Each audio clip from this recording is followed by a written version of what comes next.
So he's singing Hari Hari Nitai Kabe Karuna Koribe. He's praying to Lord Hari, or exclaiming, Lord Hari Hari, Nitai Kabe Karuna Hoi Koribe. When will Lord Nityananda be merciful to me? And the symptom of that will be Sangsara Bhasana Mora Kabe Dura Habe. My sangsara bhasana, my material desires will become insignificant. They'll go far away from me. And then Kabiva Kangalabe Shibrindabane Jaba. Then I can really become a mendicant, and I'll wear Kangalabesha. Kangala means a mad person, it means a beggar. And then he's praying, Shamakunda Radhakund Noyane Hariba. When will I really see Shamakund and Radhakund? Vamsi Vatir Charagiya Jivana Judaba. When will I get the shade of the Vamsi Vata tree? And that has a purport also. Because Vamsi Vat is the place of the Ras Leela. So he's meaning to get shade of that, and perhaps indirectly describing a famous verse from the 10th canto, that by hearing about Krishna's Ras Leela pastimes, we become free from material desires.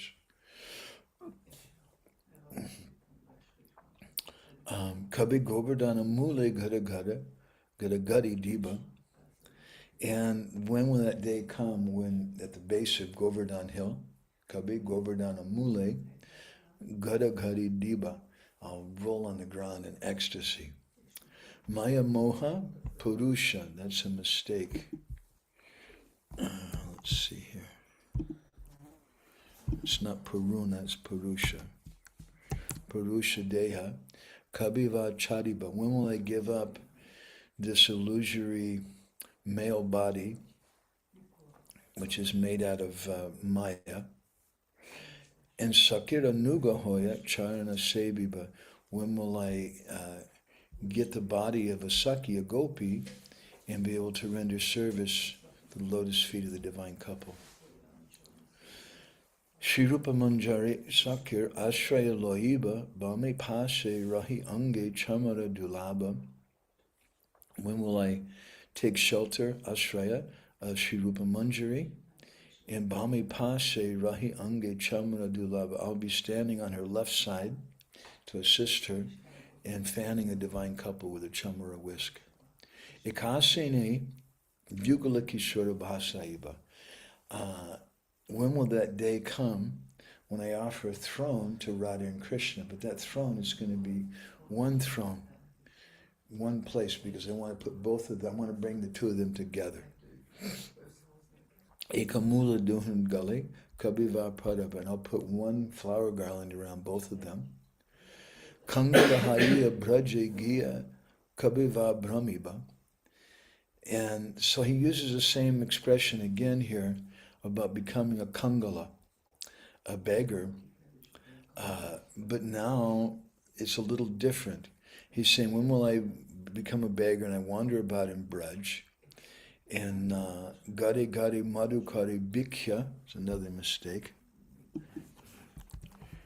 When will I do Madhukari and beg from door to door? Prema Dasa Kahi Kabi Hena Bhagya Habi. When will I become Bhagya? When will I become fortunate like this? And Gauranga Bolite Mura Papa Prana Jabi. When do I finally give up this body made out of sins and call it the name of Gauranga?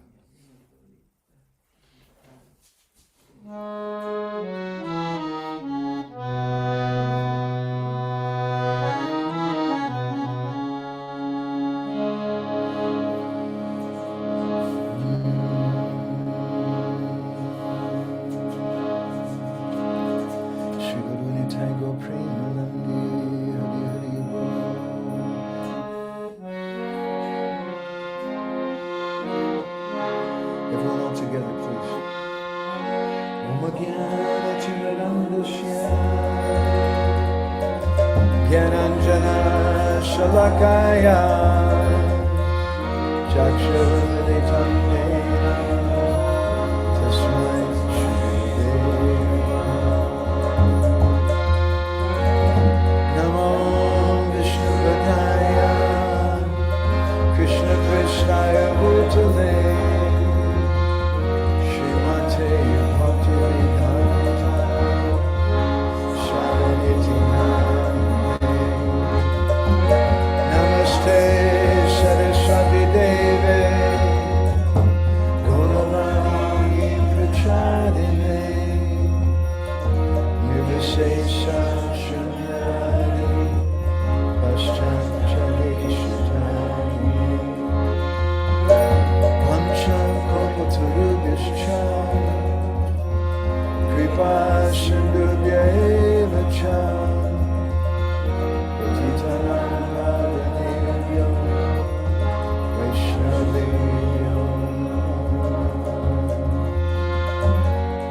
Jai Shri Krishna Chaitanya Prabhu Nityananda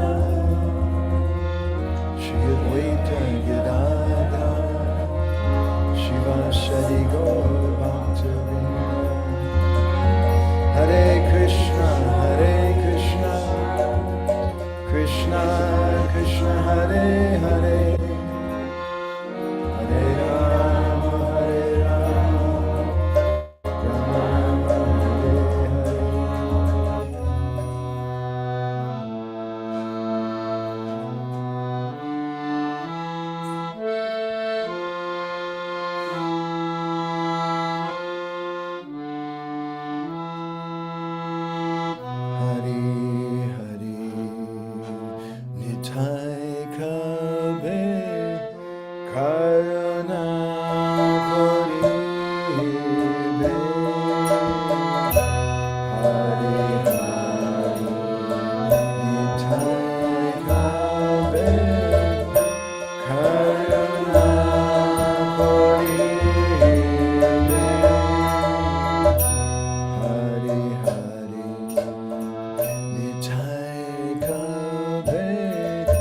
Karuna Koribe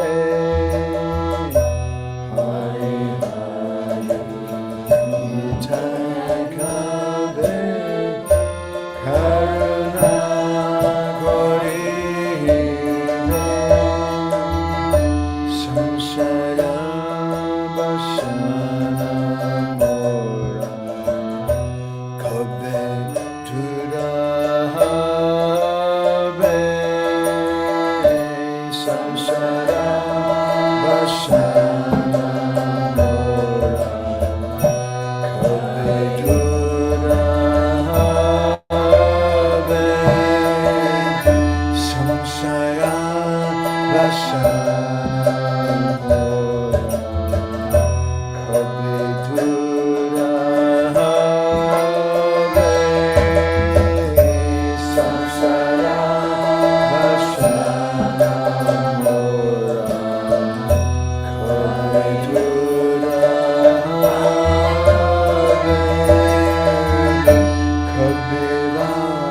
Kangala Beshe Vrindavan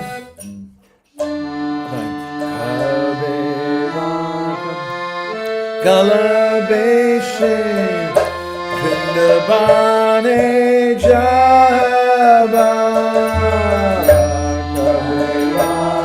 Kangala Beshe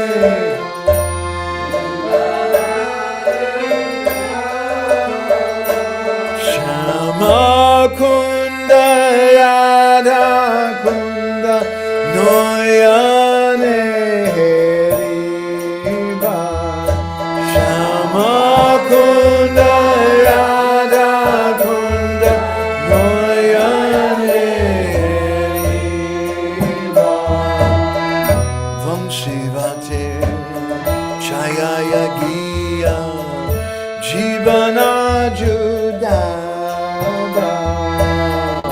Vamshivate Chayaya Giya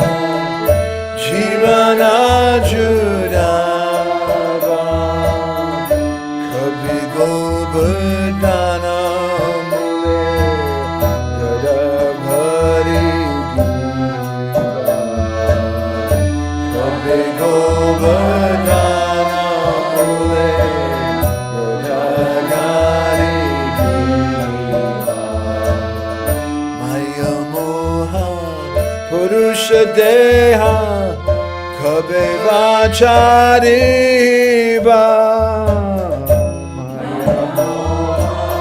Purusha Deha Chadiba Shakiranuga Hoya Sharana Sheviva Shakiranuga Hoya Sharana Sheviva Shirupa Manjari Shakir Ashraya Loiva Shirupa Manjari Shakir Ashraya Loiva Bhamapashe Rahe Ange Shamara Dulaba Bhamapashe Rahe Ange Shamara Dulaba Ekashane Jugala Kishora Basaiba Yugala Kishora Basaiba Ekamala Dungale Kabeva Paraba Ekamala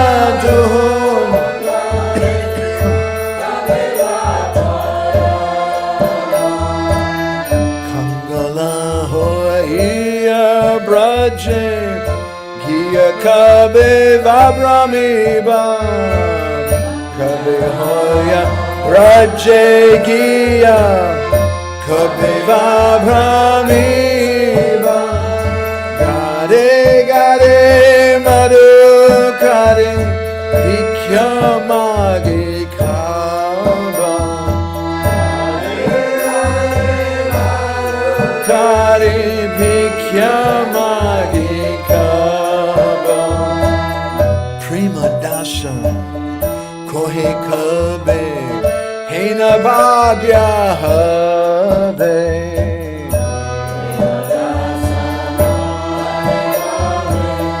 Hena Bhagya Habe Prema-dasha Kohe Kabe Hena Bhagya Habe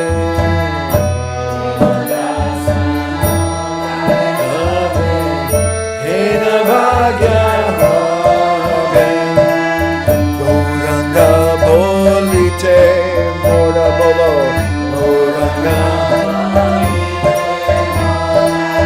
Gauranga bolite mora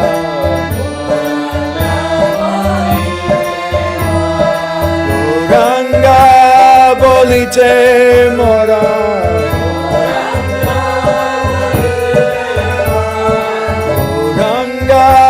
Bolite mora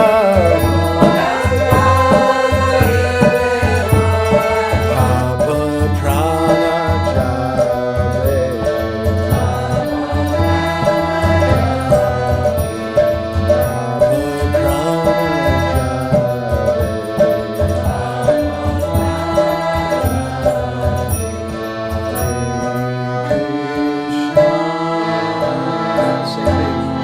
Hare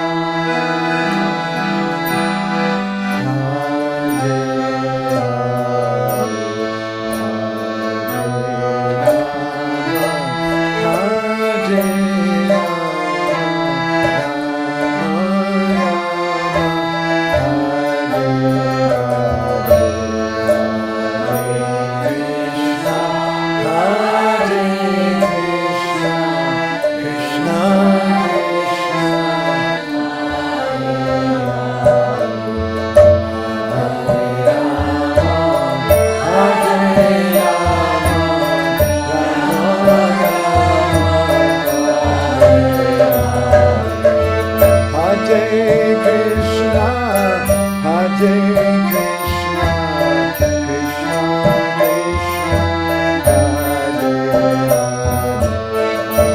Hare Rama, Hare Rama, Rama Rama,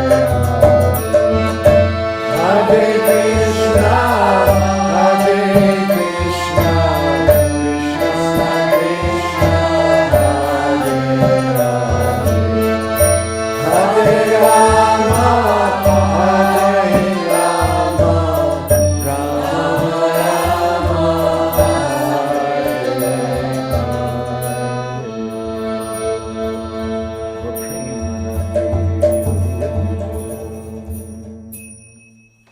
Goragraganya gana go to Goloruharam Goranga Gura Chamagopyata Kolpa Briksham Gopala Gada Ratidam Yati Singha Gora Govinda Deshi Kavaram Satatam Namami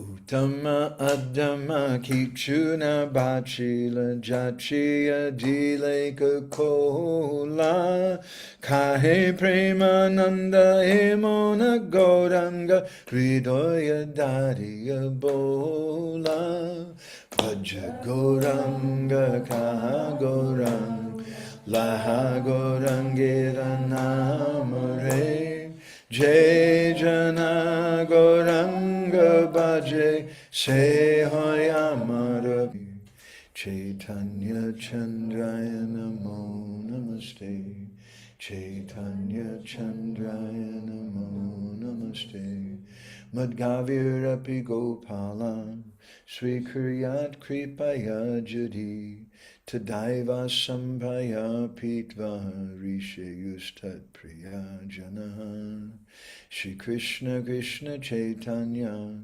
Sasanatana Rupaka Gopala Raghunathabda Brajabala Bapahimam Vancha Kalpatarubhyascha Kripa Sindhu Vyevacha Patitanam Pavanebhyo Vaishnavebhyo Namo Namaha Jai Shri Krishna Chaitanya Prabhu Nityananda Shri Advaita Gadadhar Shri Vasari Gaura Bhakta Vrinda Hare Krishna Krishna Krishna Hare Hare Hare Rama Rama Rama Hare Hare Shri Krishna Namamrita Varshi Bhaktra Chandra Prabhadvasta Tamo Baraya Gauranga Deva Anucharaya Namo Namah Shira Narottamaya. Again and again I offer my obeisances unto Srila Narottam Das Thakur. He's indeed a true follower of Lord Gauranga Dev. The nectarian shower of the holy name radiating from the moon of his mouth destroys the darkness of ignorance. So we're continuing with our discussion of Prema-bhakti-candrika. Gaurani Thai Prabhu, I saw your comment. I'm sorry. I started to share it and then something went wrong and I turned it off by accident or something. I can share it later in our group. So I want to read the verse from last week. I think I'm just going to use this instead of my phone here today. Jagat Vyakappa Hari Ajabhava Agya Kori Madhura Murati Lila Katae Tatvajani Jay Parama Uttama Setar Shanga Koriba Sarvata. So in our previous session, we were hearing how Narottam Das Thakur was speaking about Krishna and who we want to associate with. And yes, Krishna is Jagat Vyapaka, means he's all-pervading. He's everywhere. That's Siddhanta. A little more personal, that is Hari Aja Bhava Agya, Agya Kori, that Lord Brahma and Lord Shiva or running around doing whatever Krishna tells them to do, which also describes something of the opulence of the Lord. We don't have such personalities running around doing things for us. Madhura Murati Lila Katai, and at the same time, he has wonderful, amazing pastimes which are full of sweetness. Tattvajani, that person who knows that, who understands all three of these things. The Krishna is all-pervading, he's everywhere. That Lord Brahma and Lord Shiva are always serving him. And at the same time, he has amazingly sweet pastimes. That person, Tattvajani, Jai Pradama Uttama Setar, that person who knows that Tattva is his topmost devotee, Sangha Kori Bisarvata, and I'll always associate with such a person. Now, we could look at this in two different ways. Tattvajani Jai Parama Uttama Setar. You could look at it in the sense of Tattvadarshi, which Krishna speaks about in the Gita, and in his commentary on that verse, Sridhar Swami explains that it means someone who directly sees Krishna. That's Tattvadarshi. But Tattvadarshi also means someone who understands or sees Tattva. So one may be a Siddha and the other may be a Sadhak. But if that Sadhak sees Tattva, then he's also a Tattvajani. And Prabhupada, therefore, many times, not just once or twice, but many times he said, once one devotee asked him, Prabhupada, how many pure devotees are in the world? And Prabhupada asked, how many disciples do I have? Well, that's, maybe he's just being very generous, because many of those disciples left the strict practice of Krishna consciousness. And I know of one who became a male striptease dancer and died from AIDS, surrounded by devotees, chanting Krishna's names and looking at a picture of Prabhupada in Los Angeles temple. That's all bad. But they weren't always pure devotees from a standard we may have. If we look at Vishwanath Chakravarti, wave your hand if I'm speaking just too fast. I'm not thinking about you, okay? I'm trying. And especially if I start getting absorbed, I definitely forget. In Vishwanath Chakravarti Thakur's Sartabarshini commentary on, 9.2, that Apichet Sudaracharo Bhajate Mamananya Bhaksadareva Santa Samyaghi Vyasito Hisa. The verse speaks about someone who's a durachari sadhu. He's a sadhu, but he's a durachari. It means his behavior is not very good. But he's doing ananyata bhajan, one-pointed bhajan. So what does that mean? And Vishwanath, in his commentary, explains that it means someone who's not taking shelter of karma, of gyan, or of yoga. They're only taking shelter of bhakti. And they may have material desires. They may not. They may have problems, but they're a one-pointed devotee because they're only taking shelter of Krishna. That's their desire. So it's another way we could understand it. Let's look at today's verse. If you have a phone, you can look at the verses if you want, because I'm showing them on the board at the same time. But I have no internet connection. Okay.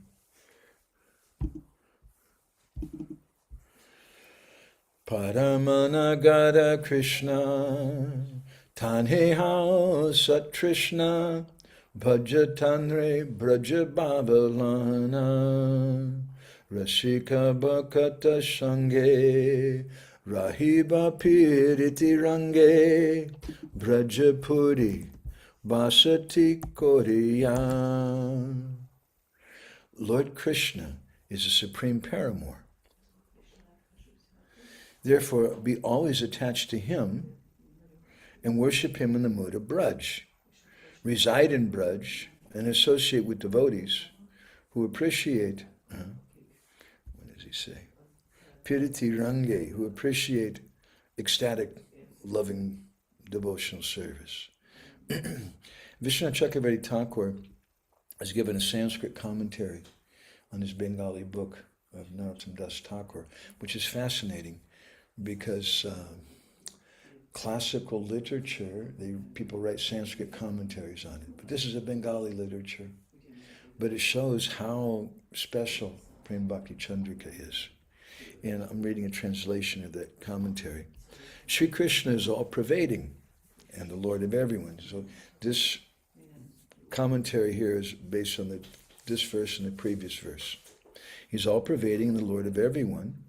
By the order of Krishna, Lord Brahma creates and Lord Shiva annihilates. Although Sri Krishna is the Supreme Lord and the controller of everyone, yet his form and pastimes are full of sweetness, not opulence which demands awe and reverence from one's heart. This is a special characteristic of Sri Krishna that distinguishes him from other forms of the Lord. So in our last session, we spoke something about this opulence and sweetness, and how Krishnadas Kaviraj Goswami says that Aishvarya Priti Sankuchita, the nature of opulence is it makes love shrink. I think we gave some example of you meet some guy in the bar. I hope you're not going to the bar, but you meet some guy in the bar and you're having a good time with him and you're buddy-buddy with him. And then later you find out that it's Bill Gates, one of the wealthiest people in the world, who's there in disguise because he doesn't want people just coming to him for money and whatever. You had some friendship with him in the bar, and all of a sudden you found out his opulence and you become frightened. And that's the nature of opulence. It makes our love shrink. Mataji, your boy is a GBC in Hungary, but do you think of him as a GBC? He's your little boy, right? Mother Yashoda was like that, and we were explaining last week. We were telling a story last week, just to remind you again, that on one occasion the boys came running into Mother Yashoda and they said, it was amazing today, and Krishna killed a demon, and on the way back there were all these guys in the sky and they were showering flowers and offering prayers and saying that Krishna is Bhagavan, he's God. And there was someone on a swan, and there was someone on a bull, and there was another person riding on an elephant, and it was amazing. And they were saying Krishna's Bhagavan. And when Mother Yashoda heard that, just like Mataji here, maybe she hears her boy became a GBC, oh, isn't that sweet? That's so nice. It didn't diminish her love. It didn't change she didn't start offering respects to him. It's not like you start offering obeisances to your son when he comes in now because he's a GBC. Because your paramount relationship is a loving relationship. And in Vraj, we were speaking, where was it? We were speaking about this. Oh, we gave a class yesterday to some Ukrainian devotees on the line. We were speaking about different types of blindness. And one is Janmanda, someone's born blind. Another is Kamanda, someone who's blind because of lust. Another, there's two others. One is that they're blind because they want wealth and things, and others they want position. So, but there's a fifth type of blind person, like Guru Maharaj used to speak about, and he said that's Premanda, and that's the Brijbasis. Because of their prema, they don't see that her Gopal is Bhagavan, because they have love, and naturally, and that love is more powerful. So, this verse today, when I was reading this, I was thinking of Shil Shiva Ramraj's comments a few days ago, on the day of his Vyas Puja program. It wasn't a program, but there was something in the temple. And he was quoting this important verse, which speaks about Panchanga Bhakti, the 5 limbs of Bhakti. The Sadhu Sangha, Nam Kirtan, Bhagavat Shravan, Maturabhasa Sri Mutara Shradaya Sevan. Because this verse today is speaking about how we should reside in Braj and we should associate with devotees. And in this important verse from Madhya Lila chapter 22, if you consider it carefully, there's a secret in the verse. And what is that secret? The secret is that it goes in a krama. It goes in a sequence.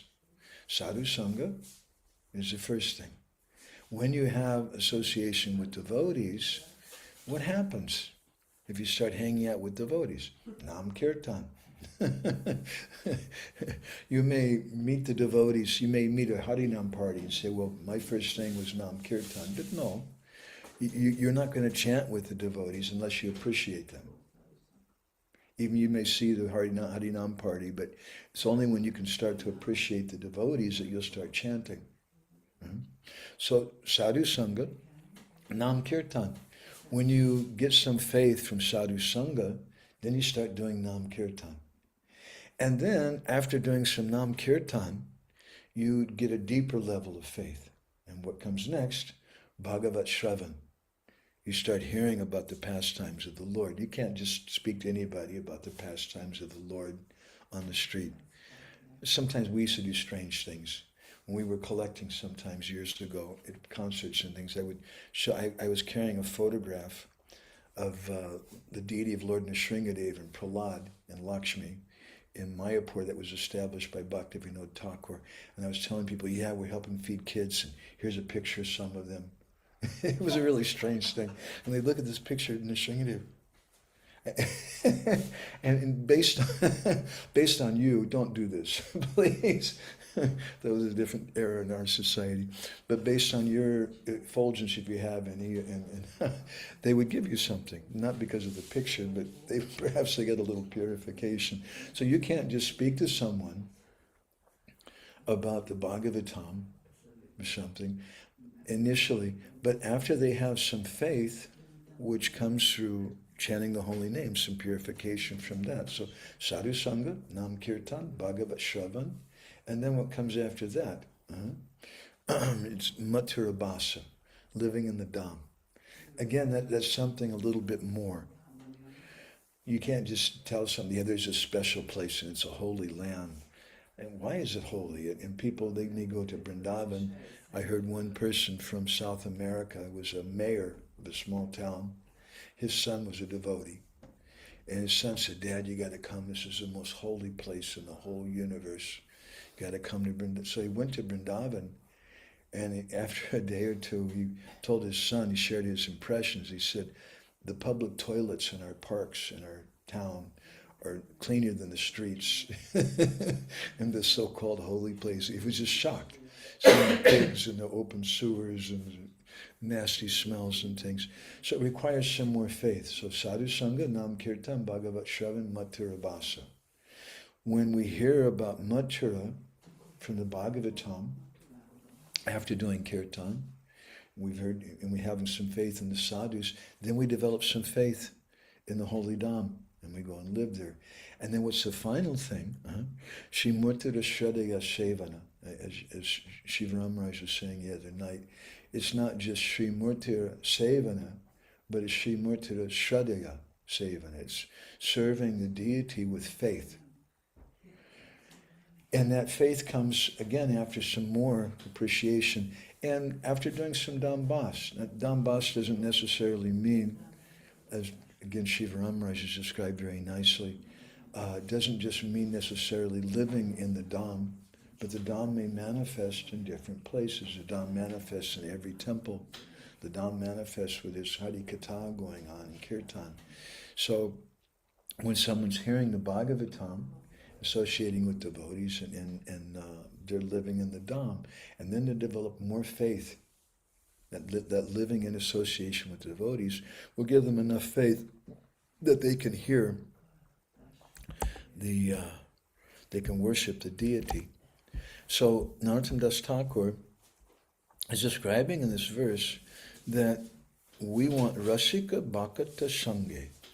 We want to associate with Rasik Bhaktas. And that's oftentimes misunderstood. we want to associate with very high devotees. Prabhupada said in one lecture that we should want to associate with Uttama Adhikaris. Don't be lazy. So that's one meaning. We want to associate with the topmost devotees, someone who's a really rasik jana. But another meaning, again, just as we were defining this tattva jana, the phrase, means simply someone who's following in the line of rasik devotees and has as their conception Radha and Krishna. In fact, that's the definition, it's a whole other subject, that Vishwanath Chakravarti Thakur gives of Raganuga Bhakti in his commentary on Bhakti Rasamrita Sindhu. He says that Raganuga Bhakti means you're not worshipping Lakshmi Narayan, or you're not worshipping Sita Ram Lakshman Hanuman, but you're worshipping Radha Krishna. And you're primarily reading the Bhagavatam, the literatures of the Goswamis. That's one definition of Raganuga Bhakti, because Rupa Goswami says that Raganuga Bhakti is the same thing as Vaidhi Bhakti. The only difference is that now you have rag, you have some taste, but with the external things that are going on, it's the same, except that a Raganuga Bhakta always keeps Radha Krishna as their goal. So we want to associate with devotees who are like that. So Sadhu Sangha Nam Kirtan Bhagavat Shravan Mathura Bhasa Sri Muttira Shradaya Sevan means that we want to associate with devotees in our line, in our Rupa Nugadara, who have this conception of Radha and Krishna. It doesn't mean that we should speculate or have a fantasy, I'm such an advanced devotee or this or that. I'm just a rotten person full of material desires, but I have this goal, I have this desire. Sometimes we quote this verse found in Chaitanya Charitamrita, Na prema shavanadi bhakti-rapi vayogo tava vaishnavo gyanam vasubha karma vaki adaho sajjatirapyastirva, where I believe this is by Sanatana Goswami, where he says that the prema, I have no prema, shavanadi, I'm not doing shavanam kirtanam, the prema shavanadi bhakti, I have no bhakti, I have no gyan, I have nothing, but I have one thing. I have this intense hope. Hey, Gopi Janavalabha Vyatayate Haha Madashaivamam, that I want to have the lotus feet of Shri Radha Gopinath. And Bhaktivinoda Thakur therefore sings that song, Gopinath also. So we want to associate with devotees who have some conception about Radha and Krishna. That's a very important thing. I remember when we first started doing book distribution, like in 1982, it was hard sometimes in America, especially at that time. People really didn't appreciate the devotees. And when we see sometimes someone dressed in a sari, an Indian lady in a sari, we get really excited. Wow, they must be they must be like pure devotees or something. and we would go up to them, and we were very shocked to find that they were practically never interested in the books, and that's not why they came to America. They didn't come to America trying to find out about Krishna. They went to America to make money, right? So it was a wake-up kind of call for us. So even though they're Indian-bodied persons, I want to associate with someone who's a Vaishnava. And even amongst Vaishnavas, I want to associate with devotees who have appreciation for Uttam Bhakti. And we were mentioning the other day Baladi Vidyabhushan, in his commentary on the Gita. He describes 3 categories of devotees in connection with Varnashram Dharma: Swanishita, Parinishita, and Nirapekya. The Swanishita is someone who, Swanishita, they're very fixed, I have to do this Varnashram Dharma. And generally, Prabhupada calls them smartas. He says that's smarta vichar. Because the smartas, they also chant Hare Krishna. I mean, they also read the Bhagavatam, they live in the Dham. I know I live in Puri. There's so many smartas there. They're doing the same thing, but their conception is different. And they're thinking, we have to do these rules and regulations, and you can't, many of them say you can't practice bhakti in this life because you're born in a Yavana Malacha family, etc., etc. They place so much stress on the body, and on birth. We want to follow Goswami Vichar. So the Goswami Vichar, they may be doing the same thing, but they have a different conception, a different mood. And the conception is that they simply want Krishna. Baladevidya Bhushan, he defines what is bhakti. Krishna matraika Krishna, Krishna vinanya, Krishna sunya bhakti. This word Krishna, same word which is used by Narottam Das Thakur in this verse today. Krishna means thirst. There used to be in Bhubaneswaram, we were staying there was some company near us that had a water bottle company called Trishna. Yeah? Similar word. So Krishna Maitraika Trishna. When one has some Trishna, some thirst, some eagerness for Krishna and Krishna alone, and nothing else. Krishna Vinanya, Krishna Sunya Bhakti, that's Sunya Bhakti. That's one-pointed bhakti. That's real devotion. In the Chaitanya Charitamrita, this word Krishna is also used. Ishte Gada Krishna Ragara Sarupa Lakshana. Ishte Avistata E Tatashta Lakshana. So this verse is speaking about what is the Sarup Lakshana and the Tatashta Lakshana. Sarup Lakshana means the primary characteristic, and the secondary characteristic, the Tatashta Lakshana, of spontaneous love. And the primary consideration is that Gada Trishna, someone has deep attachment or deep thirst for Krishna. Right? That's the primary characteristic of ecstatic love. And the Tatashta Lakshana is that someone Ishta Avistata, that someone is absorbed in their particular Ishtadev, their particular form of the Lord that they're very, very attached to. So we, by associating with devotees who are attached to a certain form of the Lord, and we see here in New Vrajadam, why does everybody like Radhisham? Everybody likes Radhisham so much. Is it just because they're beautiful? Is it just because they're dressed nicely? Is it just because they feed them nicely? All those things are true, but devotees have attachment for Radhisham because we're seeing through the eyes of Shivaram Maharaj, isn't it? Shivaram Maharaj has this vision, and he wanted a temple like this, and he wanted dressing like this, and worship like this, and that's his vision, and that's what it means, Vishwanath says in one purport, to be a disciple. It means to be anubhav. We're following the mood of Gurudev. And that mood comes to us, Shushu Shuddhadanasha Vasudeva Kata Ruchi Shamahat Sevaya Viprapunya Tirtana Sevana. It comes when we render service to him.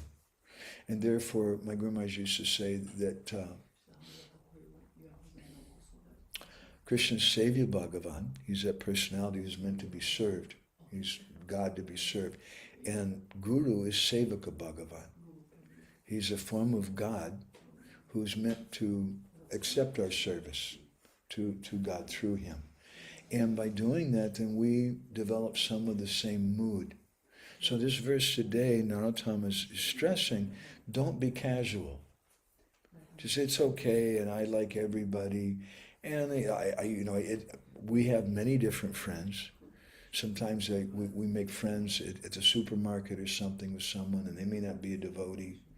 We've had people send us in Puri. I remember a Jewish couple, a Muslim couple. We had a Christian pastor and his wife come, and I don't think any of them changed their religion. But they stayed with us for a few days or a week, and we never preached to them. No need, because we're having them in Jagannath Puri. We're doing kirtan with them on their request.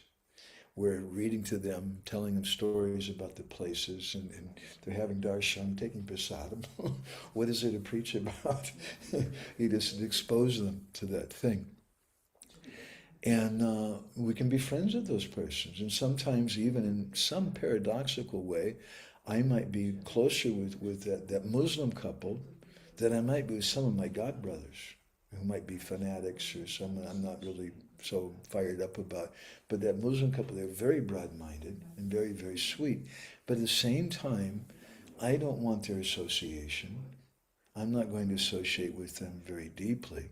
Bhaktivinoda Thakur, in his articles about Upadeshamrita, which he printed in Sajjanatoshini, aside from his own commentary on the book, he speaks about what is association. And he says association differs for different persons.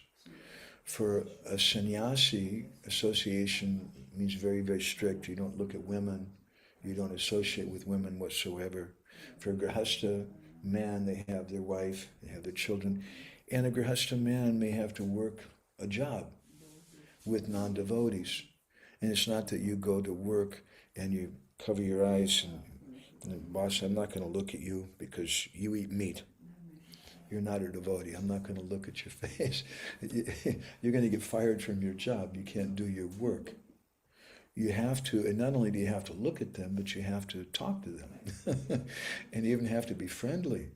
And so, how's your wife? I heard she broke her leg. Is she better now? And this, you have to be. But Bhaktivinoda says that's required. He said, but the difference is that Bhunte bojayate chaivasavidim priti lakshanam dadati pratigrinati guyamakyati prichati. Guyamakyati prichati, we don't reveal our heart in confidence to such persons. We may speak very sweetly, and from the heart, we should be genuine persons. We should be loving and affectionate to them and really care about them. But we shouldn't reveal our heart, even to devotees, if they're not sadhus, if we're not close to them, because sometimes they can't digest everything. I remember once, I tell this story quite often, there was a friend of mine in the Denver temple, and he was giving a Bhagavatam class one day, and it was a real, in America we call hellfire and brimstone, to me, like with the Christians, real heavy kind of talk. And he was really hammering in his class that you should not watch movies, and movies are Maya. And you're looking around the room, there's a lot of Grihastha devotees who are kind of like this. And he finished the class, and he asked for questions. At that time, his little 5-year-old boy, very simple little boy, stood up and very loudly said, "Pita, why do you watch movies?" And everybody started laughing and laughing. So, not that if that person's case, better he goes to his guru or someone he really trusts and speaks about his difficulties or his proclivities, whatever, and not just make it public knowledge. Guyamaketi Pritchati, we should speak in a confidential way. And we want to find devotees who are like that. And from this verse today, Narottam Das Thakur is also teaching us that Tibrena Bhakti Yogena, as said in the Bhagavatam, that we should practice bhakti in a very, very intense way. Tibrena Bhakti, like one's on fire. So Narottam is saying that we should practice bhakti in a very intense kind of way. And reading this verse, I was thinking of the story that I heard from Vaikuntanath Prabhu. Vaikuntanath Prabhu is one of Prabhupada's early disciples. He married Saradiya, if you know who Saradiya is. Saradiya joined when she was 15 years old, I think, something like that. She was still in high school. And she asked Prabhupada, "Can I be a devotee?" And Prabhupada said, "Yes, but no boyfriends." He told her nice. And later Prabhupada arranged for her to get married to Vaikuntanath Prabhu. Anyway, when Prabhupada came to Australia, they were serving there. And Vaikuntanath Prabhu went into Prabhupada's room early one morning to get a dictation tape. Prabhupada used to record his translations on these tapes, and they would transcribe them, and then they would copy over it again. And that's why we have very few original tapes of Srila Prabhupada. Anyway, he went in very early in the morning, and he very quietly opened the door and looked inside. And he said that he saw Srila Prabhupada sitting there in his rocking chair with his chadar wrapped around him. And he was chanting softly on his beads. And he said it was, the atmosphere in the room was just amazing. Prabhupada was just completely absorbed in his meditation. And he'd opened the door, kind of stuck his head in and looked and saw the situation, kind of paused for a moment and just went back out and closed the door. It's not something for me to enter into. That's the kind of focus that we should have. And later he spoke about how he felt very fortunate to get to see Srila Prabhupada like that, because Prabhupada had another side which we generally saw, we didn't see, but Prabhupada's disciples would see. Prabhupada was giving classes, Prabhupada was in public, and it was different than that very private side. So even in the Gita, Krishna stresses, he gives the whole Bhagavad Gita, the most important book in the whole universe, #1 seller. And then at the end of the Bhagavad Gita, he says, idam te narapaskaya, nabhaktaya kadachana, nachushasushave vacham, nachamam yo visuyati.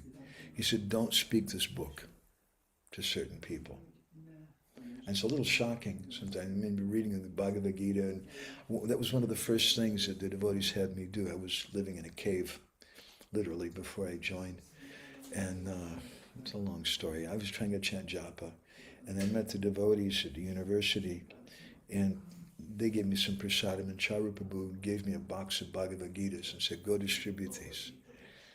And I didn't know what to say or what to do, but okay, and I went and was trying to talk to people about the Gita and give them books and things. So my conception of the Gita always was that this is a book for everyone. And that's what we're hearing from Srila Prabhupada throughout the Gita. And then we come across this verse in the 18th chapter. Idam te narapaskaya. Don't speak this to people who are narapaskaya, who are not austere. Nabhaktaya, who are not devotees, kadachana, anytime, don't speak to them. They're not devotees. Don't speak this to them. Nachashashushave bacham. Don't speak this to people who don't have any sense of doing service. Service is such an important thing. Service is the medium by which we get the current of bhakti. It's such a very important thing. If someone doesn't want to render service, we can say something to them. But how much can we say? Now, one service is listening. In fact, that's the most important service. Once I was in Bhubaneswar with my Guru Maharaj, and there was one visiting sannyasi, still there in India today, Hanuman Maharaj. And he was visiting Bhubaneswar and hearing from Guru Maharaj's kathas. And one day he wanted to speak to Guru Maharaj privately. And so somehow he asked me to take him in. So I did very happily. We went in to see Guru Maharaj. And Hanuman Maharaj was very respectful, very humble sannyasi, still preaching in India today, very sweet devotee. He said, Maharaj, I appreciate your classes so much, it's so nice. He said, but they're really long, like sometimes 4 or 5 hours long. And he said, and then I see all these Western devotees here, and they're not doing anything. They're just hearing. That's all that they're doing. And shouldn't you send them out to do Harinam? And in defense of the Western devotees in Bhubaneswar, we were going out in Harinam and book distribution pretty regularly, but not always.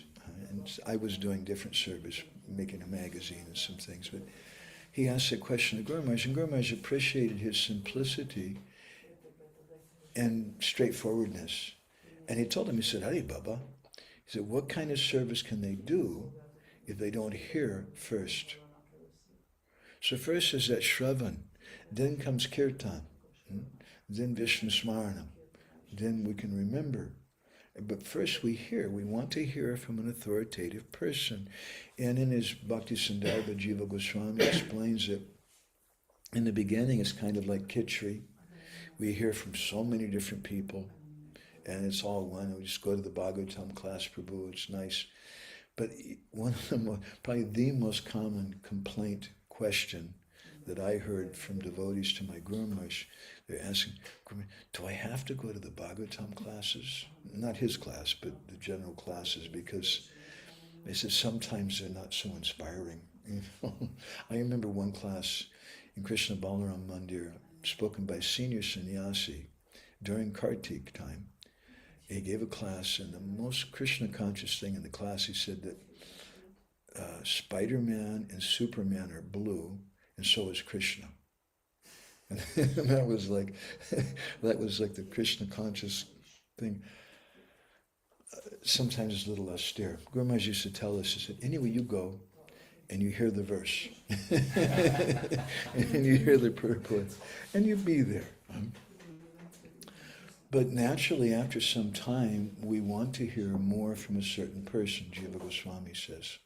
And usually that person will become our Siksha Guru or our Diksha Guru when we take shelter of that person, because we like that person's mood. Not just that they're having all kinds of information, they're Sanskrit Pandit maybe or something, but because we like the mood, the devotion of that person. So, nachashushavevacham, nachamam abhisuyati. We don't want to hear from someone who's not rendering service. And there's abhisuyati, who's envious. You can't speak Bhagavad Gita to such persons. So, Krishna in Bhagavad Gita is making this distinction. Don't think that when Narottam Das Thakur is saying that we should hear from Rasik Vaishnavas, that is some kind of sectarian thing, or it's just something for very high Vaishnavas, and for us we should just associate equally to everybody. Just like somebody says, Prabhu, I love everyone. If you love everyone, either you're a really gross hedonist, we won't even talk about that, or you're a Mayavadi, because loving everyone means you don't love anyone. You just treat everyone exactly the same. There's no variegatedness. So of course we treat different devotees in different ways. We love and appreciate all devotees, but we don't behave with everyone in the same way. And therefore, we often quote this verse from Prema-bhakti-candrika of Narottam Das Thakur. He says, Karmi Gyani Micha Bhakta Nahoibe Toya Anurakta Sudha Bhajanete Koruman. That you should do Sudha Bhajan. And what is Sudha Bhajan? What is pure Bhajan? It means Karmi Gyani Micha Bhakta Nahoibe Toya Anurakta. Nahoibe Toya Anurakta. Don't be attached to Karmi Gyani Micha Bhakta. They're the Karmis. He's a Karmi Prabhu. They're bad. To the Gyanis, he's a Mayavadi, that nonsense rascal. Micha Bhakta, false devotees. Don't be attached to them. Rather, Sudha Bhajanete Koruman. Absorb yourself in pure bhajan, because if you're running around just thinking all the time, that rascal guy, he's the prime minister of the country, or the president, he's such a nonsense, and this, and or that GBC, or that temple president, or this person, or that. You're not doing Sudha Bhajan. Rather, he says, Vraja Jani Raja Mata. The word mata is significant. Same word appears in Chaitanya Charitamrita, Acharya Mata Jay Say Mata Sar. That whatever the mata is of our Gurudev, Acharya Mata Say Mata Sar, that mata, that opinion, or that mood, that understanding, mata means all three of those things, the opinion or the mood, the understanding of that person, say mata sar, that's the essence of our spiritual life. So Braja Janareje Mata, understand the mata of the Braja Janas. Tahi habe anugata, and be anugatya, be following in the mood of those Goswamis. Se parama tattvadan. And doing that, that's parama tattvadan. That's the parama tattvadan. That's the greatest wealth that we can offer, we can have. So what is the mata of the Brajajanas? They're very, very simple. Sometimes I hear, I a lot of times, too often, unfortunately, I try to walk away. But we hear criticism of leaders, ISKCON leaders. And one common criticism that I hear, they knew what was going on. This person came and they were a bad person and they didn't do anything. That's shocking. But the real shocking thing to me, the thing I'm trying to get my head around, why did Mother Yashoda allow Putana in the house and give her baby Krishna to Putana?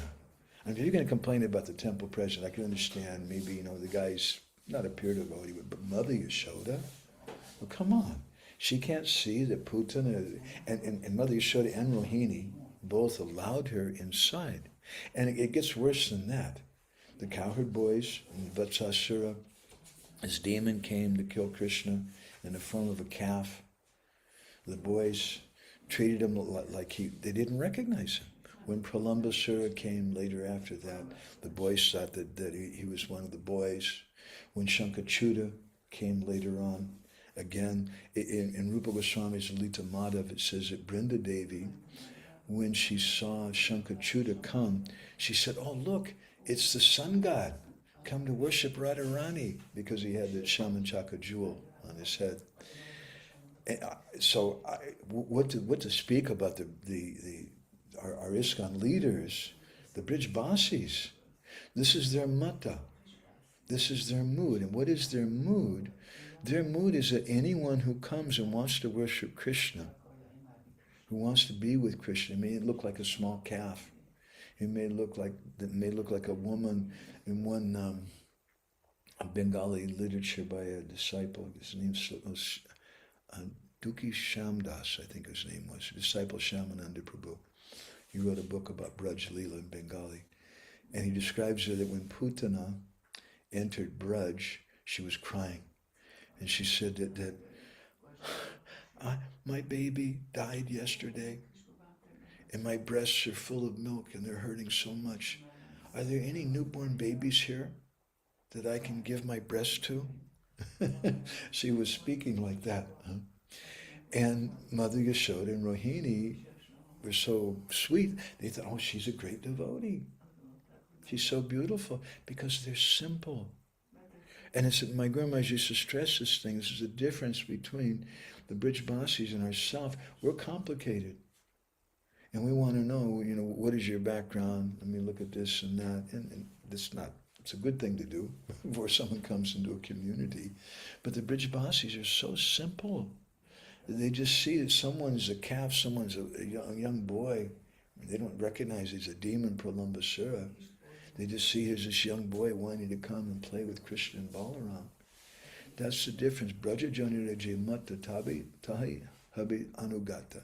We should be anugatya of that mood. It doesn't mean that they're foolish. Sometimes people think that if you're simple, then you'll be cheated. Once one devotee has a bad history came to my Guru Maharaj, and Guru Maharaj later told me, he said, he came to me thinking because I'm very simple, he's going to cheat me. Guru Maharaj was very, very angry with him. Prabhupada was very, very simple, but you couldn't cheat him. And you can't cheat the Brij Basis. Putana seemed like she cheated Mother Yashoda, and Vatsasura and Pralambasura and Shankachuta seemed like they cheated the Brij Basis. But the Brij Basis, because they're taking shelter of Krishna, one-pointed shelter of Krishna, Krishna always protects them. Krishna always whispers in their ear, hey, there's something wrong with this person. And you'll be taken care of. We don't have to try to be sophisticated and analyze and judge everybody by our personal morals. We just take shelter of the holy name. And not being stupid, taking shelter of the holy name means taking shelter of Shastra and instructions of Prabhupada and our Guru Janas. And depend on Krishna. And Krishna will make everything clear. Right? Otherwise, if we run around trying to please everyone, we can't do anything. There's a beautiful statement from Krishnadas Kaviraj Goswami in Madhya Lila chapter 2. It says, Jari hoy ragadesh, tahan hoy avesh, sahaja vastu najai likana. He says that if I become absorbed in some people's likes and dislikes, oh, they like this political thing in ISKCON or that political thing, or outside political things, everybody's also get absorbed in that. And then he says, Sahaja Vastu Najai Likana. Likana means to write. Then I can't write the simple truth. So devotees want to represent Krishna. We want to speak the absolute truth. And there'll be different moods amongst different persons, even amongst different devotees. There's so many different moods and ideas and things, and that's okay. We can be an observer and just look at them. My mother used to work for American Airlines. She was traveling all over the world. At one point, I learned from her to be an observer. She would go places and she'd be very careful. Maybe she didn't like the food, or she didn't like the music, or this or that, but she would be quiet about it.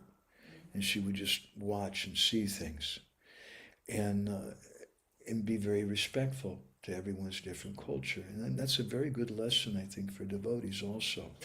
I don't have to judge everyone. I don't have to voice my appreciation or lack of appreciation. And just, that's their particular mood. That's okay.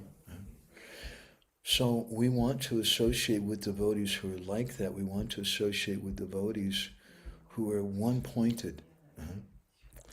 Bhaktivinoda Thakur in his Godruma Chandra Bhajana Upadesh, he sings very nicely. Shruti varna dayadina yasha kripa janane balavad bhajane nina vina tamahoy tukha bhava patehi sake bhaja godruma kanana kunja vidum. He said, my dear friend, without bhakti, tamahoitika bhava patehi sake, my dear Saki, my dear friend, without intense bhajan, ahoitika bhav, it's just one-pointed mood, then what is the value of Shruti Varna Danadi Yanyasya Kripa? What is the value of your vast learning, your high birth, how much money you have, what big position you have? He says, just forget about all that stuff. And just, Bhaja Godruma Kanana Kunja Vidum. Just worship the beautiful moon of Godruma's forest bower, Sri Chaitanya Mahaprabhu. In the Chaitanya Chandrodaya Natakam, there's a beautiful conversation between Advaita Acharya and Sri Chaitanya Mahaprabhu. And they were speaking about Mukunda. And Mukunda is a personality. If you read about him in Chaitanya Bhagavat, the story is one way. It's a little different in Chaitanya Mangal, also a little different in Chaitanya Charitamrita, what his offense was. But he made some offense to the Lord. Sometimes it's described, I think, in Chaitanya Charitamrita, that his offense was he was going and hearing from many different persons. But in Chaitanya Chandrodaya Natakam, Kavi Karnapur says that Advaita Acharya was confused. Why are you, what offense did Mukunda do? Mukundena kim aparadam. What offense did he do? And Mahaprabhu said, Anena niruchate ruchate bhagavatas chaturabhuja rupa eva tad evopashyam. His offense is a very serious thing. He's attached to worshiping the four-armed form of the Lord. And Advaita Acharya, who's he's four-armed Sadashiva, Mahavishnu, right? He says, Kemidam matam amantoham. That's an offense. It's very sweet. Very subtle. There's many subtle things in our Goswami literatures. We have to look twice and really think deeply. In this conversation, it's not just about the form, but Advaita Acharya, he's Mahavishnu. He's got a form. That's an offense. Mahaprabhu says, yes. That's a great offense. He says, Narakriti Param Brahma. The original form of the Lord is like a human being. Good, and he quoted some different verses. Gudam Param Brahma Manusha Lingam. That the confidential form of the Lord is like a human being. Paramatma Narakriti. The original form of the Lord resembles a human being. So then Advaita Acharya requests Mahaprabhu to forgive Mukunda and put his feet on his head.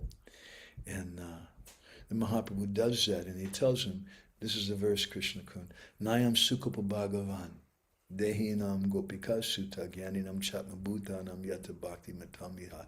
We were discussing this the other day. It's a verse from the 9th chapter of the 10th canto. It's 10.9.22. That the verse, Prabhupada's translation, the Supreme Personality of Godhead, Krishna, the son of Mother Yashoda, is accessible to devotees engaged in spontaneous devotional service. But he's not as easily accessible to mental speculators, to those striving for self-realization by severe austerities and penances, or to those who consider the body the same as the self. So that verse in this pastime, Mahaprabhu is encouraging the way to try. We have to be one-pointed. Mahaprabhu came to give a certain thing. We want that thing. We can respect all different persons in this world, even the karmis and the gyanis. We can respect them. And what to speak of the Christians or the Buddhists and Muslims. They're pious persons. We can appreciate that. But they're not who we want to associate with. So Narottam Das Thakur is saying that we should associate with those devotees who understand that Paramanagara, that Krishna is the supreme Nagara. He's the supreme hero. And what does it mean here? There's a double meaning. Krishna is known as Nagara. He's the supreme hero. But why Paramanagara? What is the meaning of Paramanagara? He's a Nagara. He's the hero, the sweet, handsome boy for all the ladies in Braj.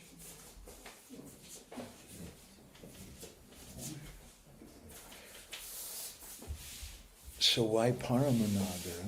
Paramanagara indicates Krishna's Nagara generally, but because he's the life of Srimati Radharani, that he's known as Paramanagara. He's the supreme of everything. And therefore we pray to Radharani like that. Govinda Vallabhe Radhe Prataye Tvamaham Sada Tvadiyamiti Janatu Govindo Me Tvaya Saha. Oh, my dear Radharani, you're Govinda Vallabha. You're very beloved of Krishna. I have this prayer to you. You please give a message to Krishna. Tell Krishna that I belong to you. I'm your maidservant. I don't belong to him. I only belong to you. And this is the ultimate one-pointedness of Gaudiya Vaishnavas, that they want to be servants. Tavaivasmi, na jivami tvaya vinati vigyaya devi tvam nayamam charanantikam vilakusa manjali Raghunath Goswami. He prays it. Tavaivasmi, I'm yours. I'm nobody else's. I don't belong to Krishna. And as we comment sometimes, Srila Bhaktisiddhanta once said, the only reason why we worship Krishna is because Radharani likes him. Tavaivasmi, najivama tvayavin. So please accept me. If you don't accept me, I can't live. Najivama tvayavina. Iti vigyaya devi tvam nayamam charanantikam. So understanding this, you please take me to your lotus feet. I'd like to share with you, we'll finish, I'm going to share online with the devotees here. This is a story which I just was working on from Bhakti Ratnakar. Famous story, but it illustrates this point very nicely. I'm not going to sing it because our time's already short. Dasi name eka brajabasi ita roy dasa goswami ratahe sneha atishoy. So there was one Brijbasi whose name was Das. Dasa name eka brajabasi ita roy. And he had deep affection, sneha atishoy, for Raghunath Das Goswami. And he saw that Raghunath Das Goswami was like a really skinny Hare Krishna devotee, like the most skinny you can imagine. And he wasn't eating anything. Teno ekadina Sakistali Grami Gela. One day he went to Sakistali. Brihat Palasa Patra Deki Tulini, and he saw they had these huge leaves, these Palasa leaves, famous story. Raghunath Das Goswami now, he knew, thinking about him, he understood that Raghunath Das Goswami's anadi katyaga. He's given up eating all whole foods. He's just taking buttermilk every day in a little leaf cup. So he thought, well, now I had this big leaf. So it's like a half liter, 2 liter leaf. So Raghunath Das Goswami, instead of having 1 tablespoon of buttermilk, he can have 2 liters of buttermilk or something. So he brought that to him so he can get itikicha atirikti hoibeha, so he can get some more nourishment, some more benefit. Aichi mana kori gari asidona koile tahe takra loya ragunata agi aila. So he made it into a cup and he filled it up with some buttermilk and he brought that to Raghunath Das Goswami. And when Raghunath Das Goswami Navapatra Dona Deki Jignasi Gosha, he saw that new leaf, he said, where did this come from? Where did you get this Brihat Patra, this very big leaf? Where did you get this from? Dasakoi, that devotee said, Sakistali, Gena Gocharani. I went to Sakistali to take care of the cows, Gocharani. Pai, and I found this Uttam Patra, this very, very nice leaf, it's first class. So I brought it here. And Sakistali Nama Suni, when Raghunath Das Goswami heard this word, Sakistali Nami Suni, Krode Punahoile, Krode means anger. He became very, very angry. And he took that buttermilk and the leaf and the cup and he threw it away. Tahasa Takra Sahadona Dude Fele Adila, and became very, very angry and started chastising him. And then he calmed down a little bit. Katakshana Stira, after he finally calmed down, Hoya Kohe Dasa Prati, he told that devotee, say Chandravali Rastana, na Jayi Bitahi. This is a place of Chandravali. Don't go there. We don't want anything to do with it. Now, if we could see Chandravali, if Chandravali would show up here in the room, wow, that would be pretty huge. But Raghunath Das Goswami is teaching us how one-pointed we should be. That we just want the service of Radharani. We want to serve through Lalita, through Rupa Manjari. And this beautiful song that Rupa Goswami is given, who is given us? Sri Rupa Manjari Pada. Is it Narottam Das Thakur? Who? Oh, yes. I think it's Narottam Das Thakur. Yeah, Sri Rupa Manjari Pada. He's saying that I just only want to do service to Rupa Manjari. And that same mood, that same ekantic mood, that's the mood of Sri Chaitanya Mahaprabhu. Krishna wants to understand that ekantic mood. Wherever Krishna goes, he's Rasa Shekhar. He's enjoying all the different rasas. And everybody's reciprocating with him. Everybody's serving him. But he can't understand what it means to be vyavasyatmika buddhi, ekeha kuru nandana, one-pointed, like Srimati Radharani. So to taste that, he has to come as Bhakta Rup, in the mood of a devotee. And he comes in Navadvip, but still he's not able to taste it. We were singing this song a few days ago by, who was it? By the poet Govinda Das. And Govinda Das is saying that Krishna came as Mahaprabhu to taste Radha Bhav, but he couldn't do it in Navadvip. In Navadvip, Sachimata's there, Vishnupriya's there, his wife. He's reciprocating with so many different... He's not in the mood of Radharani in a one-pointed way. So he takes sannyas. But he says, even after taking sannyas, he couldn't taste the mood of Radharani. And he was traveling throughout South India and preaching, but he couldn't taste the mood of Radharani until he came back to Jagannath Puri. And he heard from Lalita and Vishaka in the forms of Srila Damodar and Roy Ramananda, and then he was able to taste that thing. So Mahaprabhu is teaching us that we should have two faces. Not that we're duplicitous, but we should have one side where we support organized religion and we encourage people, be a vegetarian. It's good for your health. Actually, we don't give a damn about vegetarianism. Prabhupada spoke sometimes, he says, we're not interested in vegetarianism. Prabhupada said in one place, he said, we don't even care about abortion. We are not anti-abortion. There's a letter like that. So that's not our program, which is a little shocking. But we're not anti-abortion, we're pro-Krishna consciousness. And by speaking about Krishna, then everything becomes clear automatically. We don't have to run around and bash this thing or that thing. Although sometimes in our preaching, it may be helpful to someone to suggest to them that, look, don't eat animals, don't have an abortion. That's going to be very bad for your consciousness. If they have some faith in us, we may speak those kind of things, but we want to be with devotees. Mahaprabhu taught us in Puri, by associating with hundreds and thousands or millions of people during Rath Yatra, that we should preach and we should support organized religion. But then he went home to the Gambhira with just Srup Damodar and Roy Ramananda, his servant Govinda.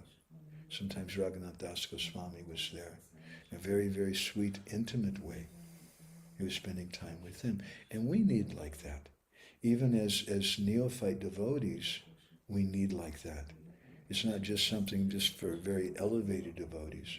Prabhupada told Satsvarup Maharaj a letter. Prabhupada wrote him and said that in, I think it was in Boston, that there was a group of black-bodied devotees who wanted to have their own center, their own place. And Prabhupada said, yes, birds of a feather will flock together. That's fine. And he encouraged Jamuna sometimes to have a place, a separate place just for ladies and that. It's not just like here in New Vraja Dham. There's a certain mood here. And you're broad-minded, and so many different devotees come to New Vraja Dham, I see. But at the same time, there's a certain mood here, and there's a certain sweetness here, because you're following one particular person. And that creates something. We want to have small, intimate sanghas where we can associate with like-minded devotees. Svajati Yashya Snigdha Sadhu Sangha Satovare. Rupa Goswami says that we should associate with devotees who are Svajatiya, literally from the same jatiya, from the same family. You associate with Hungarian people because they speak the sweet language and you like Hungarian, some of us. For me, I know it's hard if I come and I want to quote some poetry and she's translating. You can't translate poetry. It's practically impossible. Even if I'm telling a joke or something, it's very hard to translate a joke properly because those are subtle things. So Svajati Yashya Snigdha, we want to associate with devotees who are Svajatiya, from the same kind of family. My Guru Maharaj used to quote this in connection. We want to associate with followers of Srila Prabhupada. But not just Svajatiya, Svajati Yashya Snigdha, who are Snigdha, who are affectionate to us, and who are sadhus, who are more advanced than us. Because someone may be more advanced, you may go to Gorkishura's Babaji. He's very, very advanced. But he just starts shouting at you and throwing things at you and telling you, go away. Once we went to see one sadhu in Vrindavan, very famous sadhu, printed many, many books. At the end of his life, he was just taking care of the cows. Very, very simple person. And I went with one other foreign devotee. He's this old Brijbasi, probably the most respected sadhu in Vrindavan at that time. And we went to see him. As soon as he saw us coming from a distance, he got this look, and he just turned and started running away. and I thought it was beautiful. I thought, this is one of the nicest associations I've ever had with a sadhu. Because he's really teaching me something very, very important by his behavior. So, on the other hand, though, if somebody's like that, it's a little hard to get a lot from them. They may be a sadhu, but they should be snigdha. They should be affectionate to us also, and then we can really associate with such a person. So I'm going to go ahead and stop there, and maybe the devotees online or devotees here have some comments or questions. There's some comments in the chat here. Gornitai Prabhu says, and Tirthakaru, thank you for the amazing song. I have to go now. Okay. Anybody has any comments or questions? Go ahead. I have a question. Krishna Kun. You spoke such an important point about being ekantik. Okay, I'm going to do this in bites because I want to repeat it. She said that I spoke a very important thing about being ekantik. But we understand what is our goal as Gaudiya Vaishnavas, aspiring followers of our Gurujanas. But how do we become ekantik without it being artificial for us, so that it's not an Very good. imitation? So she's saying we understand in a theoretical way, to add a little purport to what you're saying, in a theoretical way that we should be one-pointed, but how do we do that without being fanatical? How do we do it in a genuine... Without it being artificial. Without it being artificial. I personally don't know the level when I see Srimati Radharani or any of her servants. Yeah, I've been on this thing for the last month or so, that bhakti is, by nature, subhaviki. It's natural. And that's such a natural, important thing to understand. If we are natural, if we're practicing bhakti in a natural way, then everything becomes clear. It becomes very, very simple. But when we're on the mental platform, then we start evaluating people. This person, are they good to associate with? He hasn't shaved in 5 days in his head. I don't know if I can associate with him. He's better association. On the mental platform, we'll start judging people by their bodies or by their dress or in so many external things. And it becomes very confusing. But when we're practicing bhakti in a natural way, then it becomes very easy. In this verse, Krishneti yashigaritam manasadi dikshasti chet pranati bish chabajanta misham shushushaya bhajana vignam ananya manya nindadi shunya hridam ipsita sangalabdya. Rupa Goswami advises us that sangalabdya, this is a person I want to associate with, that someone who's nindadi shunya hridam, their heart is free from the propensity to criticize others. Well, how do you figure that out? Should I go to Yadu Kumar Prabhu? Yadu Kumar Prabhu, do you criticize people? And he may say, oh Prabhu, I never criticize anyone. Okay, great, he's good association. But then 5 minutes later, he starts complaining about this person or that person. Oh, so I can artificially investigate and ask him questions, but I don't have to worry about that. Just associate in a natural way and practice bhakti, do hearing and chanting, and then it'll become clear. If he starts criticizing people, I'd like to say that's why God created wristwatches. Because then he's, I'm really sorry, but I'm late for a meeting. I've got to go somewhere. Please excuse me. I remember once I was introduced to one senior Prabhupada disciple in Vrindavan, who used to be a sannyasi. At that time he was married to an old friend of mine, Prabhupada Mataji, and she introduced me as being a disciple of my Guru Maharaj. As soon as she said my Guru Maharaj's name, that person got a terrible look on his face and started saying really harsh things about my Guru Maharaj.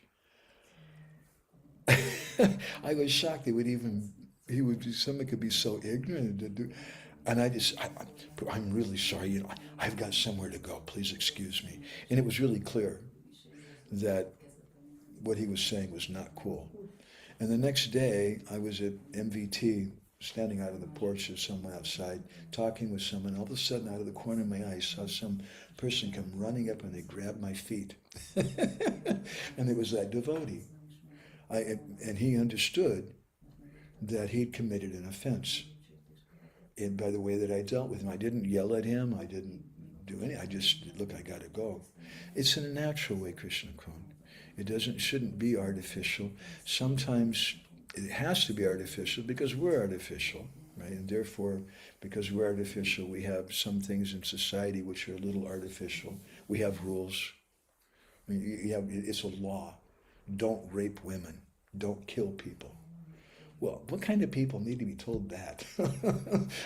I hope your average husband doesn't need to be told, don't rape your wife, don't kill your wife. Okay, I'll try to remember that. I'll put that on the wall. So I never forget that rule. Those kind of rules are for very, very low-class people. If a high-class person's not like that, but we're low-class persons. Another way, we need to be told, Prabhu, take your shoes off here. Don't do this. We're not on such a high platform where we're spontaneous and everything. It's still somewhat artificial. But we should try. We just keep trying and things will become clear. And at some points, sometimes we need to be told, don't associate with this person. And even honestly, it may not always be so absolute. when they're saying don't associate with this person. It may be because they're not, they're speaking against the managers or something in the yatra. And that's not a good thing. But they may actually be a nice person, and you might be able to get along with them. But we have some social consideration also to follow. Krishna Kun, go on. Just back to the... One bite at a time. Just back to the original question. That I understand that they would like to cultivate something, but there must be a difference between cultivating a mood that is favorable to achieving our goal and something which is artificial, and I'm just trying to pinpoint that. So that's what I'm trying to explain. It's exactly with all these points. That she's saying there must be some difference between artificially cultivating something and being natural. No, we are cultivating. I mean, I don't see cultivating as being artificial, because that's okay where I am at, but I would want to recite these prayers to Srimati Radharani. I may not feel every single bit of what I'm saying, but our acharyas do. Yeah, but at the same time, we're told, it's not that we wake up in the morning and say, gosh, I just really want to chant Hare Krishna. Sometimes we wake up and just like, I'd rather just like go back to sleep. I don't want to chant. I'm just being natural, Prabhu. It's not natural for me to chant Hare Krishna. We may think like that. It is unnatural in the sense that it's against our conditioned proclivity. Yeah. So it may be artificial in that sense, just like we give the example that the child touching the parents' feet, or offering obeisances to sannyasis or senior devotees. We may not be really feeling it, that I just really want to offer respects to this person because I just respect him so much. But that's culture, that's respect. And there's that famous story with with Gargamuni, when he was a young devotee in New York. He was watching everybody bow down to Swamiji, but he decided, I'm not going to bow down. I want to be honest. I want to be genuine, and I just don't feel like doing it. And so, but he kept seeing everybody bowing down. He kind of felt bad. So finally, one day in public, he asked Prabhupada. He said, "Is it okay not to bow down if you don't really feel like it?" And Prabhupada said, "No, you should bow down, because by bowing, if you start bowing down, you'll feel it at a certain point." So it's the same way in our association. It'll become natural. In the beginning, it's a little unnatural, even to bow down, even to Guru, maybe in the very beginning, unnatural. Later we feel something, but it's still not the last limit of it. Okay, there's a few. Okay, Ursi, can you speak really loud? Let's see if we can see Ursi here. I don't see myself, but Hare Krishna. Okay. So, my question also related to the Ekantik Bhakti. I was thinking about that many times, because I agree with Krishna Kun that we are aware that we would like to be sometimes the servant of Srimati Radharani, but maybe we are not on that level. So, but my question is not exactly the same, but is my understanding correct that if we have only, if we are serving our spiritual master, and by that service, what we try to do in a natural and genuine way, from that service, from those feelings actually comes everything, and this is that is mean ekantik. So, okay, it's clear. Acharya Mata Jay Say Mata Sar, that whatever the opinion is, the mata of our Gurudev, or the mood of our Gurudev, that's what we want. But it's something we can intellectualize. You can say, Shil Sridhar Maharaj, he likes this, and he likes nice paintings, he likes this kind of thing and that thing. You can see certain things externally, But it's only when you start serving someone intimately that you can come to understand really the depth of their heart. And we want that. That's the process of bhakti. Bhakti stu bhagavad bhakta samgena parijayati. That the Brihanardiya Purana says that we get bhakti by serving the devotees, by associating with devotees. Okay? Let's go online a little bit. Kalindi, do you want to share something? And then Katamrita. Hare Krishna. Speak really loud. Hare Krishna. I would like to ask what the natural means, because you explained that the artificial means when we do it on the mental platform, but what actually natural means? Because for me, I'm looking at this from like different perspective. That natural can also mean that we are aware of our real emotions, or we are aware where we in which point we are at, and artificial can mean that we are adding something which is not like real, which is not our real emotion. So can we understand this like that? Yeah, well, real means first of all, we understand who we are. Ultimately, real means we understand our swarup. And Natural. anything else, that's being real, that's being natural, to understand what my swarup is in the spiritual world. And anything aside from that is not natural. Now, for a Vaidhi Bhakta, for a Sadhak, there's other considerations too. I'm going to put this chart on the board here, which we speak about sometimes. This is from Chaitanya Chandradoya Natakam of Kavi Karnapur. Let's see here. How do I do this?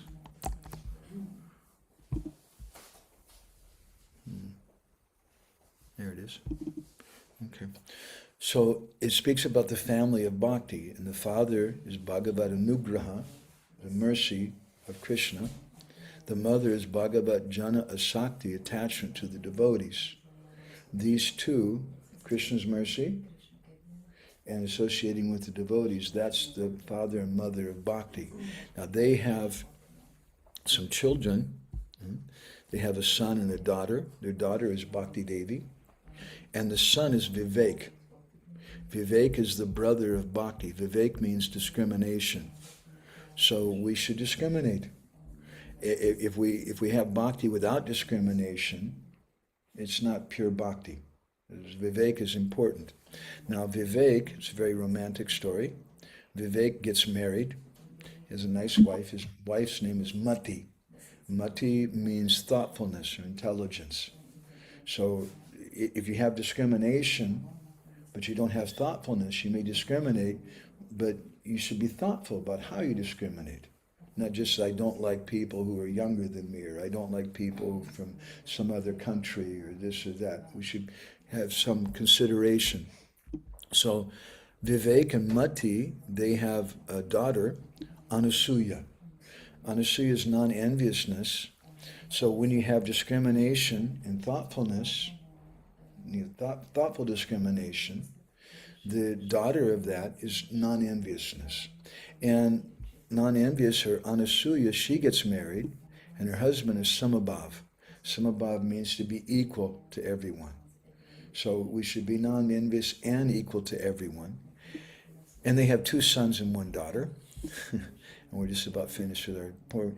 The daughter is Maitri, friendship. And the two sons are Swabhav and Shuddha. Shuddha is purity, and Swabhav is being natural, naturalness. So this is the very natural quality of bhakti. If we practice bhakti with discrimination and thoughtfulness, if we act in a non-envious way, we treat people in a truly equal way, then what will come automatically is friendship. And the quality of that friendship, the brother of that friendship, is to be natural and have purity. So we begin with Chaitva Darpana Marjanam, because I don't know who I am. But as I chant more, and Bhaktivinoda Thakur in his commentary on this first verse of Shikshashtakam, he explains that the Cheto Darpana means a mirror. In the beginning, the mirror may be very dark. It has motor oil on it. And you're going and you're rubbing the thing off, but you can't see anything in the mirror. But you keep rubbing and rubbing, and after some time you can kind of see some vague form in the mirror. That's our self in our system of Vanashram. It means I'm starting to understand something about my material nature and how I should behave.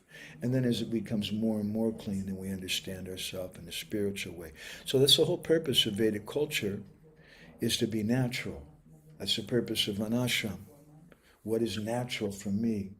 What's natural for me is unnatural for someone else. It's natural for me to want to teach or speak. It's unnatural for me maybe to work on cars or something. But it's natural for someone else to work on cars, and we ask them to give a talk, they'll want to die. So that in the beginning, that's what's natural for us. But all of these things are discovered or understood through the practice of bhakti. And it's a great problem when they're assigned. When someone, especially if it's on the basis of management, comes and says, Prabhu, you are this, and you should be this thing. You are this particular varna, this particular ashram even. We've seen it sometimes in ISKCON devotees being assigned, you should get married. Even they're telling you should get married to this person or that one. I could tell some horror stories. So having something assigned to us is not right. If we go to Guru, someone that we have faith in, they can assign something to us. But even then, sometimes we may go back to him and say, Gurudev, it just really doesn't fit. That shirt that you gave me, it just doesn't fit me. Can I have a different shirt? And you discuss with Guru. And Guru may say, no, you're going to grow into it. It's a little big right now, but you'll grow into it. Or he may say, well, try a different shirt. Is that helpful, Kalindi? Yes. Can I have other question? Okay, go ahead. Thank you. You explained that we should not reveal intimate things with the people. We can appreciate some people, but we should not like get their sangha, for example, or not share the private things. But what does that mean actually? Because does it mean the spiritual, our spiritual, personal things, or like like common things? Because a lot of us have to interact with the people outside, like in the work, and if we don't share any feelings, we can become like robots, So what does that mean? Which part of our inner world we should not reveal? When Prabhupada translated Upadeshamrita, he said that this Guyamakyati Prichati, this verse, is also practical for non-devotees. They're practical principles. We have to, being a friend with someone means that we reveal something confidential. I'll give an example. You're a devotee, but maybe you're working for IBM Computers. And in IBM Computers, nobody knows that you're a devotee. And you have some friends there. And one friend you become a little closer with after some time. And then you tell them, I'm a vegetarian. Oh, you're a vegetarian. Wow, that's really far. You revealed that thing to them. It's something intimate with you. You may reveal something more intimate with them, depending on how close you are with them. We may say something about our parents, about our marital relationships, or this or that. We may say so many, depending on how close and how intimate we are with them.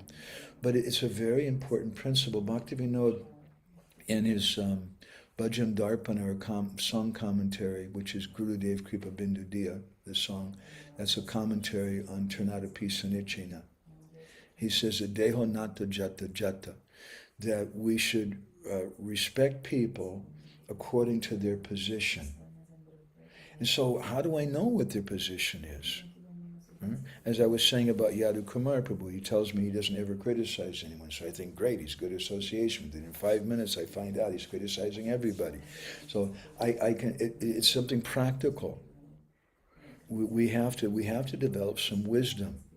And there's only so much that we can do to tell people, you should behave like this, and 2 + 2 = 4, because relationships are not like math, right? And sometimes I've been friends with some people who so many other devotees just hate, and they've done some bad things, but somehow I have a good relationship with them. And I saw the same thing with my Guru Maharaj. I heard the same thing about Srila Prabhupada, that sometimes they liked people that nobody else liked, and they were affectionate to them. It's not, friendship and questions of the heart are not something you can legislate and make a formula about it. It should be something natural. Is that helpful in Kalindi? Yes, so according the position of the person, we should relate. Yeah, natural thing. Thank you. Thank you. Katamrita, do you want to share something? Speak loudly. Yes, please. Hare Krishna. Thank you so very much for giving me a chance to be a part of this beautiful Sangha. I just wanted to thank you and all the devotees from the bottom of my heart. And I have a little something, if you kindly accept. And it's very, very interesting because at the beginning you were singing this beautiful bhajan, how only one garland was offered to both their lordship. And I wanted to somehow express my gratitude and love. So, but I didn't get enough flowers. So I only have one garland for you and your beautiful wife. Yes, one garland for both of us, Krishna Kun. Thank you very much. Actually, I'll tell you though, we haven't done anything nice here, but it's all because of where we're at. This is a very sacred house here, and if you want to really appreciate something, you should get some prasadam sweets and give them to Yadu Kumar Prabhu. This is his place. I will remember that. Lots of love when I visit Hungary again, and definitely will do sweet. Although there cannot be anything sweeter than their association, I think. So serving along them. Haribol. Oh, Haribol. I also have something for you because I thought of you, and I have a lotus flower. I mean, lotus. It's not lotus. It's flowers I could get. I offered to Gordikai, and this is offered to Narottamji's Samadhi because I'm serving here at Nikunj Samadhi in Vrindavan.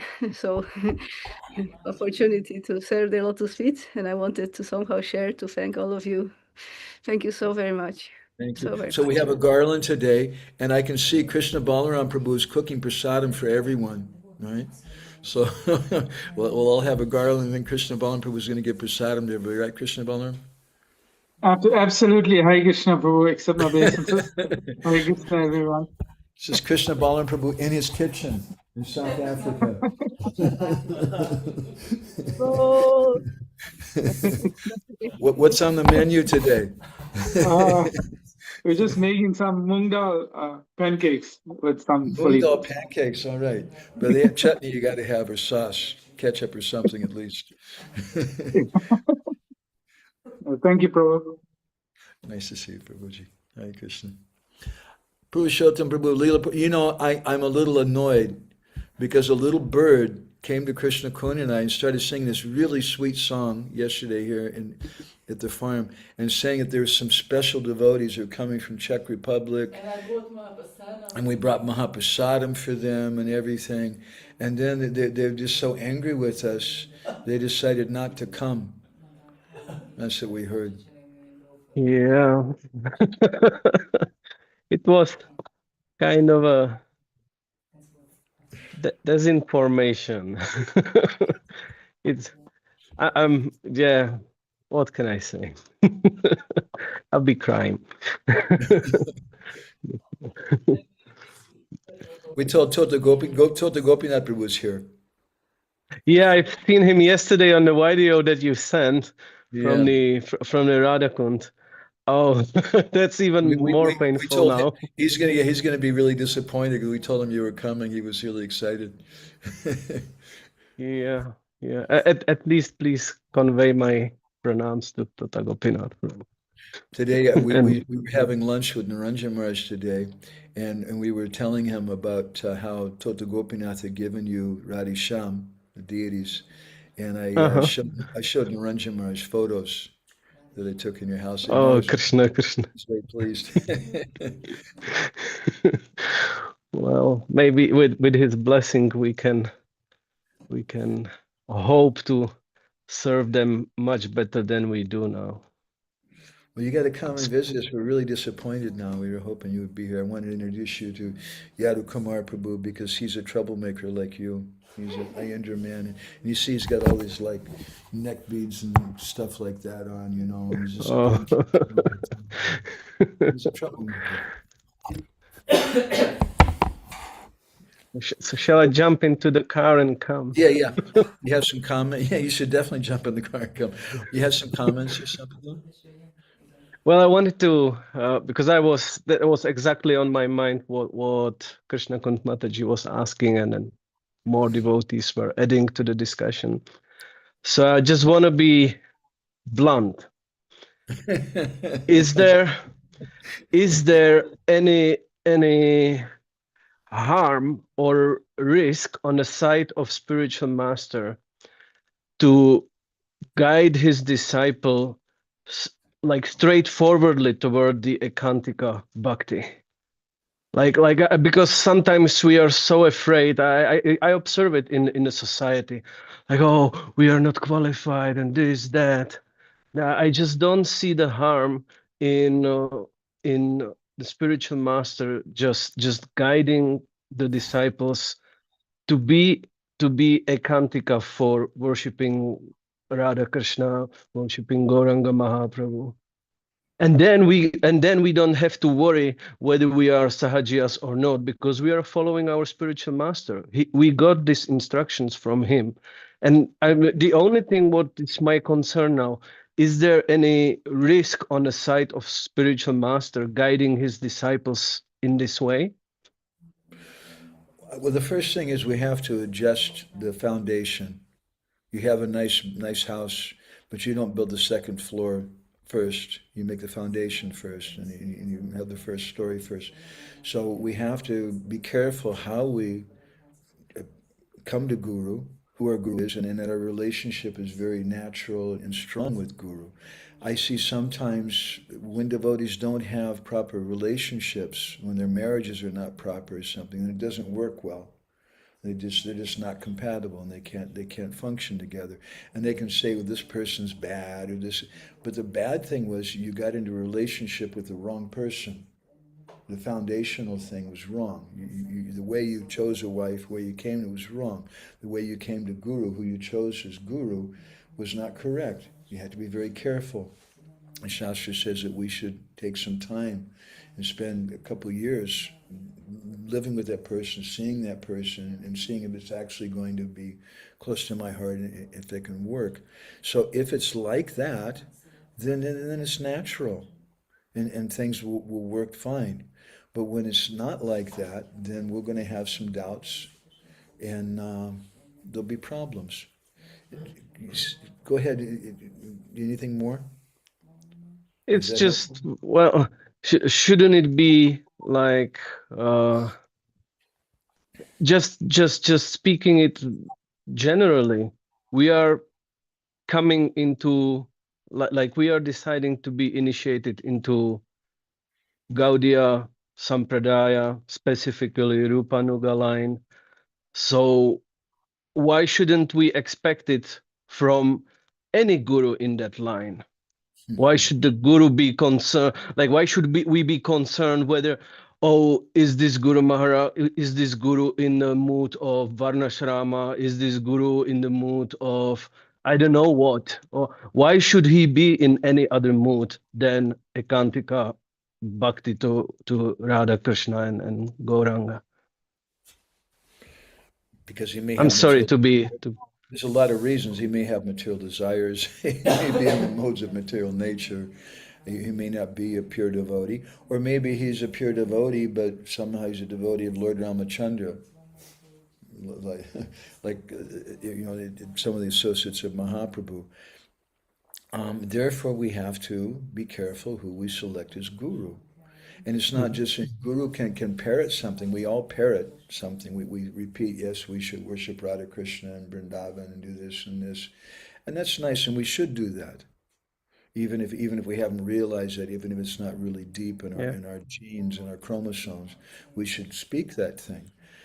But what we'd like to find is someone who's living that, and it's just pervading their whole personality. And we should find someone that we can relate to. That's guru. Guru is someone who has affection for me. That's Krishna's arrangement. Krishna's sending this person, and they have some special affection for me. They understand me. And I should accept it. And even that person theoretically may not be in the topmost platform. That's okay too. My parents are not in the topmost platform, but somehow I'm here. They gave birth to me, even though they weren't on the topmost platform. I still respect them and appreciate them. And but I don't follow everything from my parents because they're not devotees. But down the line, I met some other persons that I took more advice from. And similarly with guru, it's not a problem. I may become dvija, second born, dvijanma, twice born. And that person's my guru. He's given me mantra, but I may hear more from somebody else who's on a higher level. But I don't disregard or disrespect that guru. But he may not be able to help me so much. He can give me something. It'll be natural to see. Krishna, why don't you come over here so you can talk? Can I show your face? You can show my Oh, face. wow, I okay, don't know if that's anybody good. would like There's to see Krishna. Yes, everybody would like to see you. Hare Krishna Mataji. Hare Krishna. So I don't have, I would just like to echo your question. Why should it be a problem? Because if you read Srila Prabhupada's books, then it's so clear where we are supposed to be going. So that two things that came to me when you asked this, one of them is Chari Bhakti Diya. After all, Mahaprabhu did come to give 4 different bhavas besides servitude. At the same time, our emphasis is also very clear. And I think this is a good place in New Vajradam to share that I wrote to Srila Shri Ramraj, I think 2 or 3 Vyasa Puja offerings, 5 pages each kind of thing, elaborately thanking him, because with him it was never any question what he's giving us as the representative of Shri Guru Parampara. I came to the Association of Devotees when it was still illegal in Hungary, and 1 year later I remember we were singing Shri Rupa Manjari Pada every day. Every day. There was no problem. What is the big secret thing about? This is what we were given. Then it was Prema-bhakti-candrika, then it was, and from the very beginning. And I don't see why it should be a problem, as long as we don't become a Gopi Bhav club. So I'm just echoing your question. I'm kind of seconding But what if you it said. becomes a problem? If it It becomes, shouldn't be a problem. Okay, we're all devotees and followers of Srila Prabhupada. What's the problem? But if somebody comes and says, no, we should worship Ramachandra and not Radha Krishna, you're not supposed to say that. or maybe they even want to do things which are not according to regulated principles. You're not supposed to do that. We have to be careful. we do have to be careful. But if somebody wants to worship Lord Ramachandra, what is the problem? Let them. Yeah. But can I please just, And devotee or somebody wants to focus on There's Vanashram, Radha as Leela is saying. What's the problem? If they want to focus more on Vanashram than they do on Sudha Bhakti and Radha Krishna worship, that's okay. Then there's a place for you. You can go there. And if you like Sita Ram, you can go over there for this other thing. Both are there. It's not a problem. share this? It's just a problem comes with our conception. The problem comes if somebody gets married and they think that my wife is just going to serve me and she's going to just wait on me and she'll wash all the dishes and she'll cook and she'll clean and she'll do everything and I'll just be the supreme person. That's not exactly reality. we should understand something before. If we have, Vishwanath says in one place that it's these false expectations which cause problems. So same when we meet some sadhu, oh, he's only going to speak about Krishna and Radha Krishna and this and that. And then we get around him and all that he talks about is something else, women's roles or I don't know, varnashram like this or that. And we feel disappointed. That means we didn't do our job. We didn't do our job, exactly. That's the point I'm trying to make. Is that helpful, Leela? Yeah, wanna add thank you. Thank you. Okay. So keep- No. Thank you. Okay, so look, all the devotees here in the room, when they heard that you're not coming in Ratnamala, devotees started crying. I mean, it was really sad. Everybody was very, very depressed about it. So I think the only thing you can do, you have to make some promise that you're going to come some other time. And that'll keep them alive, okay? Yeah. I always like to go to New Vrajadam, and if you're there, then it's win-win. It can't be any better. I was telling Yadu Kumar Prabhu about the Czech Bhakti Sangam and how we may be there for that. He's asking me what the dates are for it. You remember the dates right off? 27 June to 4 July. It's not so far away. And it's really, really nice. Some wonderful kirtaniyas, and you'll love. And he's a kirtan man. He's an Ayendra man. You guys will get along real good. You can give him my contact and I can help him to register if he would be serious about coming. We will be very happy. Okay. We'll be very happy if he comes. All right. Thank so you. why don't we Thank go you, ahead and Prabhu. stop there. Srila Narottam Das Thakur ki, Srila Prabhupada ki. I just noticed something. Okay, so I'm going to stop for 1 second. Gaurani Tai Prabhu from New Brajadam used to take care of the cows, and now the cows are very sad that he left.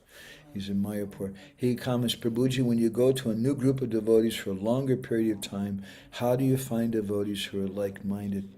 Well, it's a good question. You know, I've experienced in Vrindavan that when I don't chant very good japa, I meet like Ridviks. I meet like people who want to steal things from me. I meet like obnoxious. And when I chant really nicely, I meet wonderful people. Krishna sends them. So that's my humble thought. Otherwise, what do? You can go to, see how often do you shave your face or what clothes do you wear, this or that. We can try to externally look at people. It doesn't work well, but if we chant sincerely, for me, that's the ultimate process. And Krishna will send the right person to us. Aside from that, just be the kind of association that we want. Talk about Krishna if you want to find somebody who talks about Krishna. If you start talking about Krishna, somebody else, I like to talk about Krishna also. You'll meet someone like that. If you like to do kirtan, just do it. And you'll meet people who are like that. That's my humble thought, Gaurani Tai Prabhu. Do you want to say something sweet in Hungarian? Very loud devotees here. Let me just put you on the screen for a second here. Hare Krishna. Köszönöm szépen. Köszönöm szépen, hogy láthatom kedves barátaimat. Hare Krishna. Igazán sírok, hogy nem lehetek ott. Hare Krishna. És hát vigyázzatok magatokra, hogy még ott legyetek, mire hazaérek. Hare Krishna. Okay. Thank you, Gaurani Tai Prabhu. What's that? When is he coming? We are asking. They're asking, when are you going to come? The cows are crying. Hát, össze kell szedni magamat. Nem tudom, most van a nehézség ez a repülőutakkal, aztán itt kell maradni októberig minimum, szóval utána lehet. See, he's a follower of that Krishna. When Krishna left Vrindavan, he said, Ayasha, Ayasha, I'm coming back soon. He's doing the same thing. We don't trust you, Prabhu. Thank you very much. That's true. Kameraska. Srila Prabhupada ki, Vansha Kalpadevich Kripa Sindhu Bheva Cha Paditanam Pavanebhyo Vaishnavebhyo Namo Namaha.